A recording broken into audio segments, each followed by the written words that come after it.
দোষটা আমারই। দোষই বা বলছি কেন? কি দোষ করেছি আমি? দোষ নয়, এটা আমার কপাল, মাই ডেস্টিনি। আমার উপর রাগ করে চলে যাবেন না রোহিতা? শ্রীময়ী, তুমি অনেক বড় মাপের মানুষ, তোমার মনটা বড়, তোমার হৃদয়টা প্রশস্ত, মানুষ হিসেবে তুমি পর্বতসম, কিন্তু নিজের ওপর এই মহিমাটা আরোপ করো না। আমি তোমার উপর রাগ করে যাচ্ছি না, ইনফ্যাক্ট আমার কারোর ওপর কোনো রাগ নেই, কিচ্ছু না।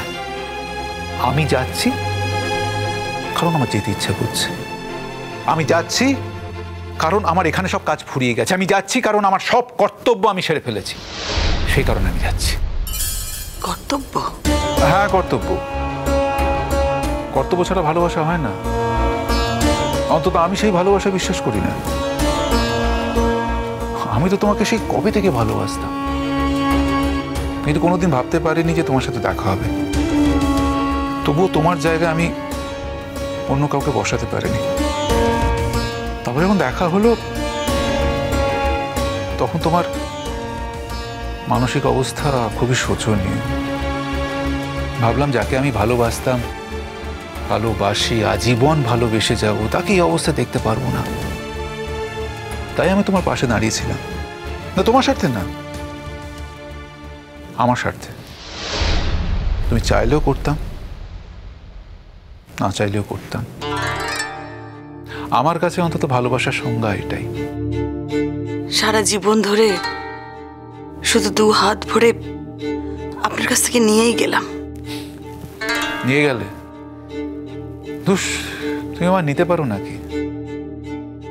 তুমি তো ঠিক মতো নিতেও পারলে না। আপনি আমাকে ভুল ভাবছেন রোহিতা। হ্যাঁ, এটা ঠিক যে অনিন্দ্য সেনগুপ্তর প্রতি আমার সব ভালোবাসা চলে যায়নি, কিন্তু তাই বলে শ্রীময়ী, এমন কিছু বলো না যেটা তোমার মুখে মানায় না, মেকি শোনায়। আমি তোমাকে এতটা ছোট দেখতে চাই না। তার থেকে যেটা সত্যি, একদম সোজা সাপটা মুখের উপর বলো। তোমার প্রতি আমার শ্রদ্ধা যেটা আছে সেটা বজায় থাকবে। শোনো শ্রীময়ী, পৃথিবীতে প্রায় সবকিছুই না জোর করে পাওয়া যায়, একটা জিনিস ছাড়া, ভালোবাসা। আপনি একদিন ঠিক বুঝতে পারবেন আমি আপনাকে যতটা শ্রদ্ধা করি সেটা গভীর ভালোবাসারই একটা রূপ। No consolation prizes please. আমি সব সহ্য করতে পারি, কনসোলেশন, কনসিডারেশন, দয়া, দাক্ষিণ্য এগুলো নিতে পারি না। তার থেকে তোমার তরফ থেকে সত্যটা আসুক, অনেক বেশি গৌরবে, অনেক বেশি সম্মানের। ভাই, তুমি স্বাবলম্বী হয়ে গেছো বলে আজ তোমার শ্বশুর বাড়িতে, যেখানে নিচে একতলায় তোমার শ্বশুর বাড়ির সবাই বসে আছে, তোমার হাজব্যান্ড, সরি এক্স হাজব্যান্ড, তোমার এক্স হাজব্যান্ড নার্সিংহোম থেকে সবেমাত্র ফিরেছে, আর তুমি একটা বাইরের লোকের সাথে দোতলার একটা ঘরে এতক্ষণ ধরে সময় ব্যয় করছো। লোকে কি বলবে? আর আমি তো ড্যাং ড্যাং করে দুদিন পরে চলে যাব। কথাগুলো তো তোমায় শুনতে হবে। আর তোমার দিকে কেউ যদি আঙুল তুলে তাকায় না, আঙুল ছেড়ে দাও। কেউ যদি তোমার দিকে ভুরু কুঁচকে তাকায়, সেটা আজও আমি মেনে নিতে পারি না, সহ্য করতে পারি না। সেটা তুমি বোঝো না। আর জটিলতা বাড়িয়ে কি লাভ? আমি তো চলে যাব। হ্যাঁ, আমি যেখানেই চলে যাই না কেন,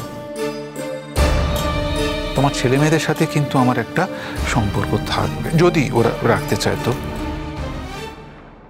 তার মানে শুধু আমার সাথেই আপনার যোগাযোগ থাকবে না? তোমার সাথে গানের খেলা, দূরের খেলা যে বেদনাতে বাঁশি বাজায় সকল বেলা যে। আসি শ্রীময়ী। মানে যাচ্ছি বলে এই না যে কালকেই চলে যাব, আরো কিছু কাজ আছে, এখনো কিছু কাজ বাকি আছে, সেগুলো সেরে তারপর। কি কাজ? আচ্ছা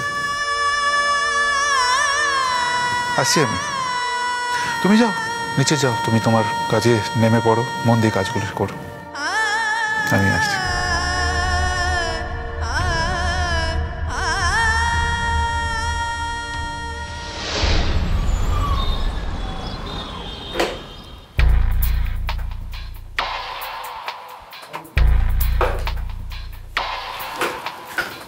আরে ম্যাডাম,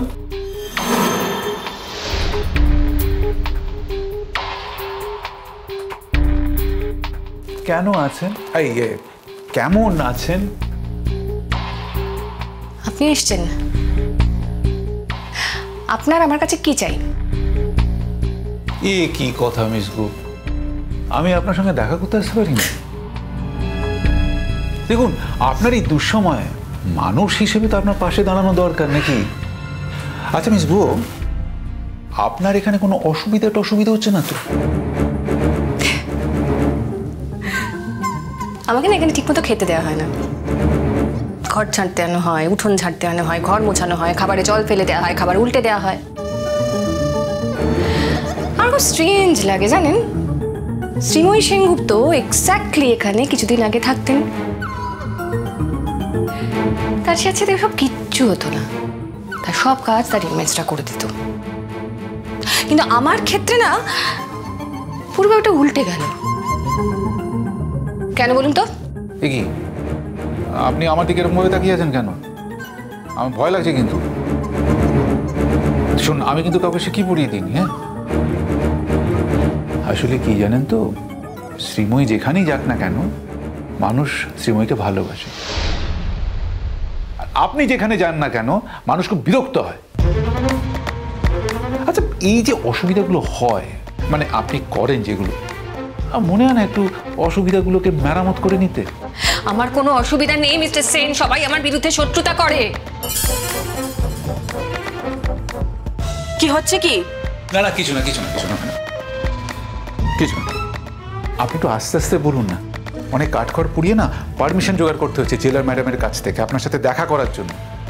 আপনিও তো কষ্ট করে এসেছেন আমার সাথে দেখা করার জন্য। দেখুন, আফটার অল আমি তো আপনার শত্রু নই। আচ্ছা, আপনার ভালো লাগছিল মিস গো যে আপনার পূর্ববর্তী জীবনে কেউ একজন আপনার সাথে দেখা করতে এসেছে? হ্যাঁ,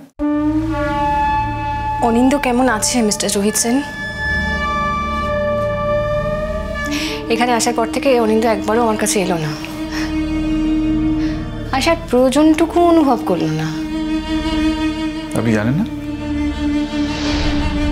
কি জানবো? অনিন্দ সেনগুপ্ত তার প্রাক্তন বউয়ের সঙ্গে সুখে শান্তিতে সংসার করছে, এটাই তো? উনি প্রচন্ড অসুস্থ ছিলেন। কি হয়েছিল? স্ট্রোক হয়েছিল। কই আমাকে তো কেউ কোনো খবর দেয়নি। হ্যাঁ, এরকম অবস্থায় তো বাড়ির লোক চায় আমাকে তো নিয়ে যেতে পারতাম। আমার তো হাজবেন্ড মিস্টার সেন, আমাকে তো এখান থেকে নিয়ে যাওয়া উচিত ছিল।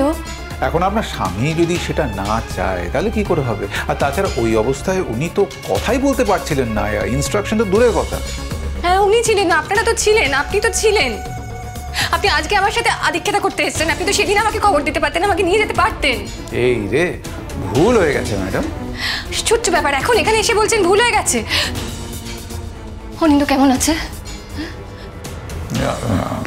ভালোই আছেন, মানে আমি যতদূর জানি ভালোই আছেন। যতদূর জানি মানে আপনি ওই বাড়ি যান না?